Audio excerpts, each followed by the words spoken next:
Good evening. Our top story tonight, Thursday night football was an absolute disaster for Bryce Young and the Carolina Panthers. Excruciatingly painful to watch. Have the Panthers already ruined Bryce Young? Is it officially over for Bryce Young? We've got that. We've got injury updates across the NFL. Who is in, who is out for week 10, and more on Player Profiler today.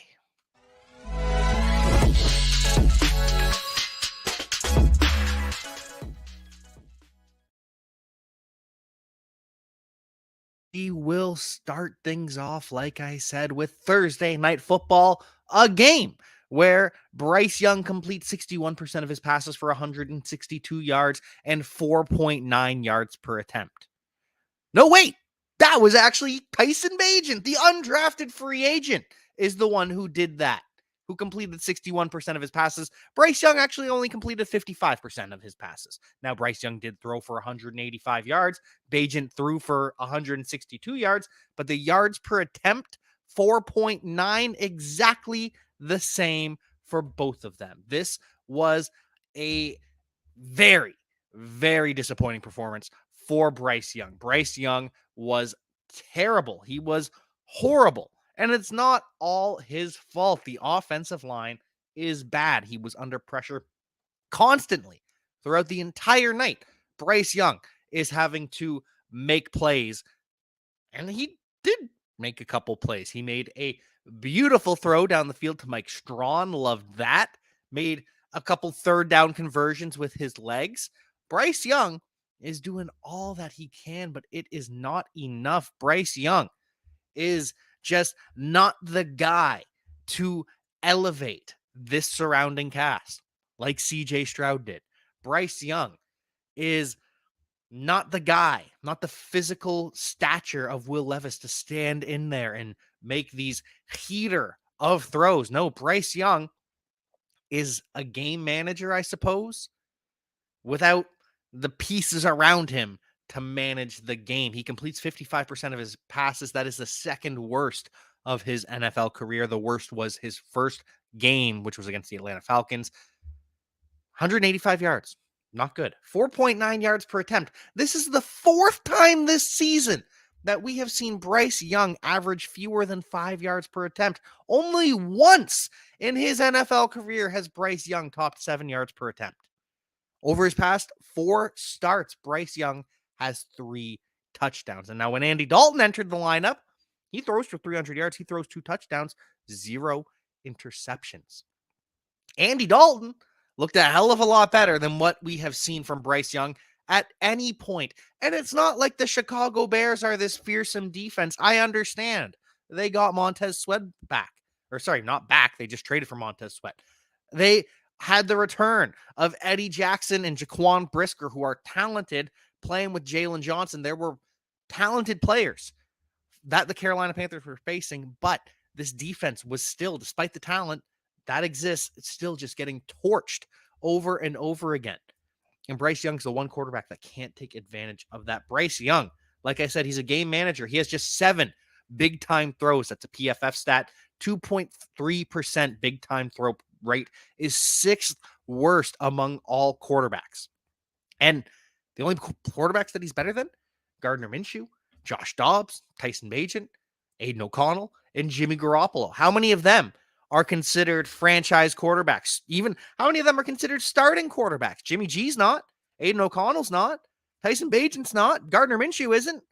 Josh Dobbs is by the Vikings because of injuries, but that's it. Bryce Young is not making plays downfield. And now he's not turning the ball over either. His 3.8% turnover-worthy play rate is 18th among quarterbacks. That's fine. He's taking care of the football at a fine rate, but he's not making special throws. And that is agnostic of talent. Yes, I understand that Adam Thielen's is wide receiver 1. You can still make special throws downfield, even if Adam Thielen's not catching it. You can still drop it in the bucket for Jonathan Mingo. Instead, 6 of 9 for Adam Thielen, 42 yards, 9 targets, 6 receptions. Mingo, 7 targets, catches 3 for 20 yards. Hayden Hurst, 4 targets, 2 receptions, 14 yards. Just pitiful across the board. And I understand the Panthers did Bryce Young no favors with his supporting cast. The offensive line has been terrible this year. Left guard has been a liability throughout the seasons. Right guard for a period of time was a liability. No receivers. The run game, Chuba Hubbard takes over for Miles Sanders, 9 carries, 2 of 2 receiving.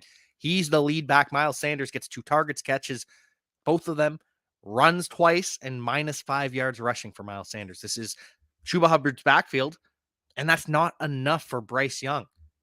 But the problem is the trade up, right? If Bryce Young had the supporting cast around him, then it could be okay, right? But instead, they trade up. They get rid of DJ Moore. They get rid of a second-round pick. They get rid of a first-round pick in this coming draft, and they get rid of a second-round pick in 2025. So let me ask you this. Would you rather have Bryce Young, or would you rather have DJ Moore catching passes from Will Levis? The 61st overall pick could have been Marvin Mims, could have been Tank Dell. Instead, they took Jonathan Mingo earlier, so maybe they don't draft another receiver. But Juice Scruggs, center for the Houston Texans, he was available. He'd make this offensive line better. Tyler Steen, guard/tackle for the Philadelphia Eagles, he'd make this offensive line better. So you could have had that. You could have a first-round pick in 2024, and right now that first-round pick is looking like Caleb Williams, Marvin Harrison Jr., Olu Fashanu, or Drake May. And granted, the pick would be higher if they had Will Levis and DJ Moore and whoever they took with that 61st overall pick. But here we are. The Carolina Panthers have failed to build around Bryce Young. They set him up for failure. And Bryce Young never should have gone first overall. It should have been CJ Stroud. We said this from the beginning at Player Profiler. The Panthers coaches said this from the beginning. They clearly wanted CJ Stroud as their quarterback. That's why they talked about him all offseason. That's why all the hype was CJ Stroud. And then some test comes in, and Bryce Young aces the test. And the Panthers owner, David Tepper, quickly becoming one of the worst owners in all of sports, meddles his way. And Bryce Young goes first overall to a situation he's not prepared for, because CJ Stroud would be performing better with the Carolina Panthers than Bryce Young is. And so I ask you this. How does it get better? What draft picks are they going to use to make this team better in 2024? They still have their second and their third, but is that going to be immediate impact? Are they going to sign some big name players, fix the offensive line and the pass catchers all in one season? Is that what's going to happen for Bryce Young in 2024? Or is Bryce Young going to struggle once again in 2024? And then in 2025, we're going to be asking, who is Bryce Young? What do the Carolina Panthers have? And will it be for a new coach? Will it still be Frank Reich? All of these questions remain. And we'll get to that and more right after the word from the Podfather. All right, I want to take a moment today to talk to you about data analysis. The data analysis tool, we listen to the users. What do you want? What do you need? And we made it happen. We added popular reports like a fantasy scoring report, air yards report. And if you want to create a new report, but you don't necessarily want to look through every field, we have quick results. Hey, show me the most popular passing data. Show me the most popular rushing data, fantasy data. Done. And the thing just is much faster than it's ever been. And the report builder got a lot easier. I mean, check this out. We break it down into offense, defense. Show me just fantasy data elements. And then when you get results, hey, show me by draft year. Let's take a look at just certain players that played a certain number of snaps or a certain number of games last year. This is the tool that so many of you have been asking for, plus a bunch of dream features that Billy wanted and Cody wanted and I wanted and Dario wanted. So go to the fantasy tools section, click on data analysis, or go to playerprofiler.com/data-analysis. Oh, I see it every day online, every single day. Hey, that looks like a great fantasy team in an 8-team league. Oh, wish I could be in a league with you, right? Well, guess what? Now you can respond with, sure, let's play on Bettle. That's the beauty of this platform. This new Bettle platform standardizes all position scoring. So you just load your team and you challenge your friend, your colleague, Twitter troll, and you can browse other teams and issue challenges. Bettle is revolutionizing fantasy football. And with code UNDERWORLD, you get a $100 instant deposit match plus a free $10. So even if you deposit $20, you get $50. Think about that. So go to Bettle.com. The code is Underworld. Bettle.com. The code is Underworld. Or click a link in the description. It's fun to be right. It's fun to be right, and we were right on CJ Stroud. Looks like the Panthers might be wrong on Bryce Young because he performs equally to an undrafted free agent, completes fewer passes or a fewer percentage of his passes than Tyson Bagent. Tyson Bagent does not look good. 4.9 yards per attempt, 61% completion, 162 yards. He does not look good, but he's going to have a shot to hang around the NFL as a backup quarterback. He's completed enough passes. He's done well enough that Tyson Bagent's just going to hang around the league. He's going to be backup quarterback. Congrats to Tyson Bagent. He's going to make a lot of money in the future being a backup for team after team. And we saw DJ Moore, 58 receiving yards on 5 receptions. That's over 10 fantasy points. So not bad. Could have been a lot worse. Same with Cole Kmet, 45 yards, 5 receptions. That's almost 10 fantasy points. Could be a lot worse with Tyson Bagent as your starting quarterback. And when you look at the box score, it's absolutely terrible for Roschon Johnson. 21 carries for Dante Foreman, just 5 for Roschon Johnson. Now, Roschon Johnson did get 6 targets. He did catch 4 balls, but only 14 yards. Dante Foreman had 12 yards on his 2 receptions. But you look at the snaps. And the picture is much different. 38 snaps for Dante Foreman, 30 for Roschon Johnson. Roschon Johnson, despite seemingly being completely phased out of the game, no. Because this game was competitive and because the Bears were up for quite a bit of it, we saw lots of Dante Foreman. He is the between the tackles rusher. But Roschon Johnson is the third down back. Only 6 snaps from Darrington Evans. He is not a threat. He's going to get cut when Khalil Herbert returns, or he's going to be inactive on game day. Khalil Herbert returning takes Dante Foreman's role. Roschon Johnson has earned the satellite back role for the Chicago Bears. Now, it's not a great role for fantasy football, and we hoped it would be more. Catching passes from Tyson Bagent, undrafted free agent, and Justin Fields, rushing quarterback who doesn't really check it down. Not great for fantasy football. But Roschon Johnson is absolutely an NFL player, and at some point in his career over the next couple months, next season, Roschon Johnson is going to translate that into fantasy success. It's going to happen, just not yet.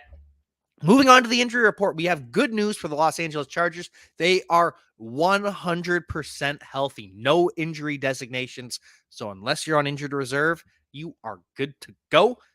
Now, of course, that means no Josh Palmer still. And Quentin Johnston, the wide receiver 2, officially. We'll see how that works out against the Detroit Lions. The Detroit Lions will have David Montgomery back. He is off the injury report. He is good to go. And he officially will have both his center and Pro Bowler left guard Jonah Jackson, center All-Pro Frank Ragnow back in front of him. It's going to be a committee. David Montgomery and Jahmyr Gibbs are going to see a bit of a split here. But David Montgomery is back. He's healthy. He's got a good offensive line in front of him. I can't wait to see what happens. Donovan Peoples-Jones is officially questionable with a rib injury. Apparently, he's been dealing with this rib injury all season, but it didn't cause him to miss any practice time. And so the Cleveland Browns never had to put it on the injury report. But now Donovan Peoples-Jones officially questionable. Don't know if he will be active tomorrow, but Dave Montgomery will be. The offensive line will be. As for the 49ers, they will have Deebo Samuel. He has been removed from the injury report completely. He is good to go. He is healthy. Shoulder will not keep him out of the game. Trent Williams, the left tackle, is expected to make his return as well. He's officially questionable, but he did practice over these past 2 games. Remember on Wednesday, told you no Trent Williams, but never practices on a Wednesday. This seems to be the case. Seems like we're going to have Trent Williams back returning for the 49ers against, is it Minnesota Vikings? No, they don't play the Vikings. Who do they play? They play a good team. Anyways, Minnesota Vikings have Christian Darrisaw back in the lineup at left tackle. He's going to be starting for the Minnesota Vikings. We'll see what receivers he's blocking for on screenplays. I didn't really know how to translate that because it's not blocking specifically for these wide receivers most of the time. But Justin Jefferson, officially questionable. He did practice these past 2 days. They said, okay, it might be a little bit ambitious for him to play on Sunday. It might be rushing him back just a little bit, but Justin Jefferson might play on Sunday, and so could KJ Osborne. KJ Osborne in concussion protocol, doesn't practice on Wednesday, but he's limited on Thursday, practices on full on Friday. KJ Osborne may be the rare player to receive a concussion on Sunday and play the following week. We will keep our eyes peeled, keep you posted on the injury report. And if we get Justin Jefferson, if we get KJ Osborne, we're going to get TJ Hawkinson. He's officially questionable with a rib injury, but he is going to play. Josh Dobbs obviously going to be starting at quarterback. He will not be backed up by Jaren Hall. Jaren Hall is out with a concussion. And Josh Dobbs opened up a little bit about what happened with the Arizona Cardinals, how Jonathan Gannon lied to his face, said that they weren't going to trade him, that first told him he was the starter, and then the next day said, we're going to start Clayton Tune, but you are still in our plans. You're still going to be on this team. You're still going to be the backup. And then they traded him the very next day, which Jonathan Gannon knew. But Josh Dobbs ready to thrive with the Minnesota Vikings. Speaking of the Arizona Cardinals, Kyler Murray officially back, officially starting. He is good to go. James Conner also trending to return. I expect to see both James Conner and Kyler Murray in the lineup. I think both of them will end up starting. Amari DiMercato is going to be out, so the Cardinals could certainly use James Conner back as the RB1. Amari DiMercato dealing with that toe injury. Michael Wilson still dealing with the shoulder injury, limited throughout the week, but it looks like Michael Wilson is going to play for the Cardinals on Sunday. Despite the limited tag, Michael Wilson is going to have some spike weeks. I think this week's probably going to be a Hollywood Brown week, but the Michael Wilson spike weeks are coming. Hopefully some Drake London spike weeks are coming. He is off the injury report, battling a groin injury. Expect a little bit of a dip in production from Drake London, but he is going to be rip-roaring, ready to go next week. This week, he's still going to play, still going to be 100% snaps, 100% active. Just don't expect full production. Next week, he'll be fully good to go. Mac Hollins is going to be out. He's dealing with an ankle injury. Don't expect to see him. Now the wide receiver 3, because Van Jefferson became the wide receiver 2. We're still up in the air with the Patriots and Demario Douglas. He's questionable with an ankle injury. I do expect to see him on Sunday. I do expect to see Keaton Mitchell for the Baltimore Ravens. He popped up on the injury report on Wednesday and Thursday, getting limited sessions with a hamstring injury. Upgraded to full on Friday. Keaton Mitchell is good to go. It looks like he's officially questionable, but expect to see Keaton Mitchell. Just don't be surprised if he's once again the RB3. Justice Hill got all the snaps. Gus Edwards got all the glory. Keaton Mitchell made some plays with his touches in the blowout, but don't be surprised if he is once again the RB3. Titans QB2 might be Ryan Tannehill. Ryan Tannehill is officially a game-time decision. It's either going to be him or Malik Willis that is backing up Will Levis. He is the full starter. Levis will not be throwing to Treylon Burks. Treylon Burks is out, still in concussion protocol. We wish Treylon Burks a speedy recovery. Same to Josh Downs. Josh Downs doesn't practice at all this week. Officially questionable, which I don't expect to see Josh Downs because he didn't practice, but the Colts are saying, hey, Josh Downs is the kind of guy valuable enough to this team that he doesn't need to practice. We're still going to start him. We're still going to play him. If he can go, just don't expect it to happen. Bengals have officially ruled out T. Higgins. He's out with a hamstring injury. Jamar Chase is officially questionable with a back injury. His comments seem to make me think, that he's going to miss this week. He's going to sit out a game and then return next week. He was very cautious with Joe Burrow's injuries in the past 2. But Jamar Chase could surprise me. He could end up suiting up now that T. Higgins is out with another hamstring injury. Dameon Pierce going to be out once again with an ankle injury. Devin Singletary going to be the lead back once again. Didn't translate to big fantasy points, but it could at any point. The usage that Devin Singletary is getting is more important than the efficiency metrics. Nico Collins going to be out. He picked up a calf injury, not going to play this weekend, but Robert Woods is going to return, step in for him. So it'll be Robert Woods, Tank Dell, and Noah Brown. Those will be the 3 wide receivers for the Houston Texans. Sticking in the AFC South, Zay Jones is officially a long shot to play. Or actually, no, he was a long shot to play this morning. He has since been ruled out with a knee injury, but he's getting back there. He's practicing. He was limited throughout the week, so Zay Jones, maybe he makes his return next week. I don't know why they didn't just put him on injured reserve, but here we are. Saints are going to be without Kendre Miller. He's been demoted to the running back 3, out with an ankle injury. Brown's going to be without Marquise Goodwin. He's got a concussion. He's in concussion protocol. Still, he was kind of the wide receiver 4.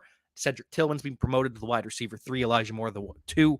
And Amari Cooper, the 1. Marquise Goodwin not going to play, though. DeJuan Jones, the right tackle, he's also going to be out, which means the Browns are going to be down to offensive tackle number 4 and number 5. Remember, starters.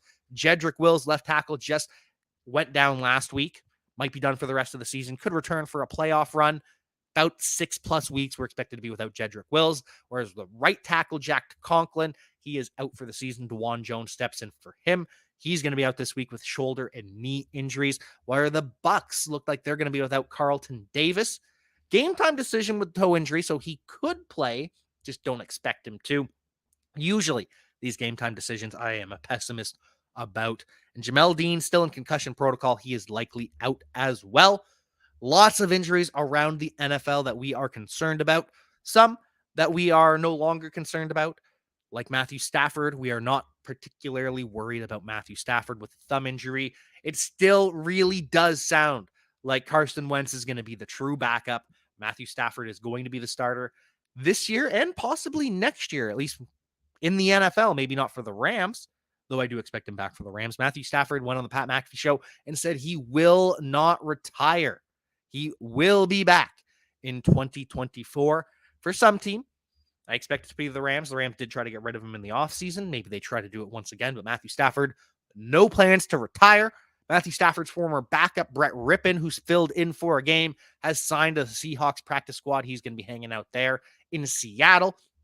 And Jim Harbaugh might be hanging out from somewhere other than the Michigan sideline. The Big Ten has banned Jim Harbaugh from the Michigan sideline for the rest of the season. Michigan is going to sue the Big Ten, file a temporary restraining order, and by the time that's sorted out, this regular season is probably going to be over. So Jim Harbaugh probably not going to see any punishment this year.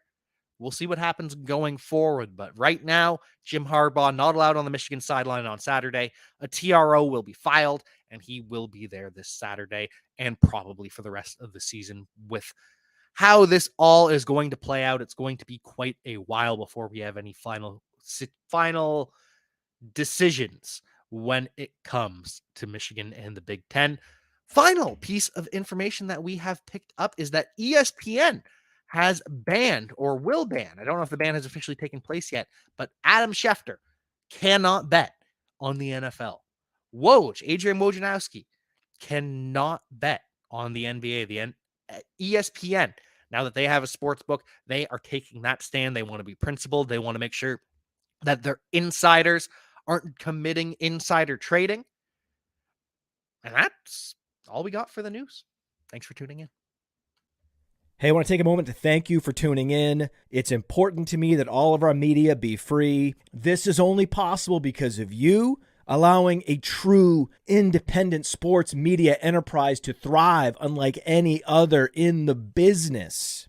So please subscribe to the All In Package to continue to make all of this possible, to ensure that all of our stats, information, data, content is available to you, especially you, the people that get the site and get the show.